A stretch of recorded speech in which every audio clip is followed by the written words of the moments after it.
हनुमान जी की प्रेरणा से इन्होंने एक घोटाले को उजागर किया था। जिनके साथ ऐसा हुआ वो इनके पीछे पड़ गए, तो कह रहे हैं कि अभी हनुमान जी इनकी सहायता क्यों नहीं कर रहे।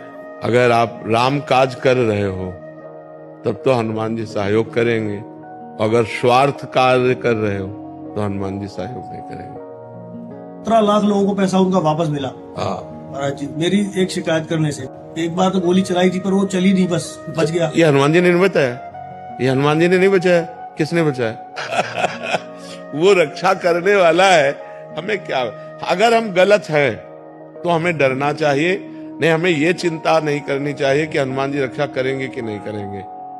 हमने सत्य कार्य किया है, असत्य नहीं किया, सैकड़ों को सुख पहुंचाया है। अगर हम सत्य पे हैं तो हमें डरना नहीं है। डराया जाएगा, भय आपको दिया जाएगा, लेकिन आप भयभीत मत होइएगा।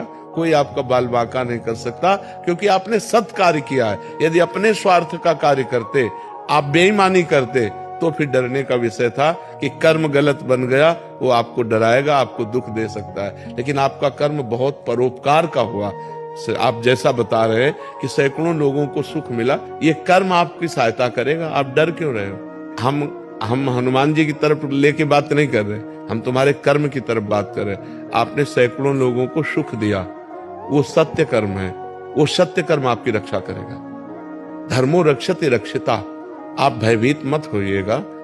मरना तो एक बार है ना, मरोगे तो है ही है ना, फिर डर काहे को रहे हो? काहे को? हम तुम्हें पक्की बात कह रहे, अगर गोली लगनी है तो तुम्हारे हाथ से तुम्हारी गोली लग जाएगी, और अगर नहीं लगनी है तो चाहे पूरा फोर्स खड़ा हो जाए, तुम्हारी एक खरोच नहीं आएगी। उसका विधान बहुत बड़ा होता है, इसलिए आप चिंता मत कीजिए।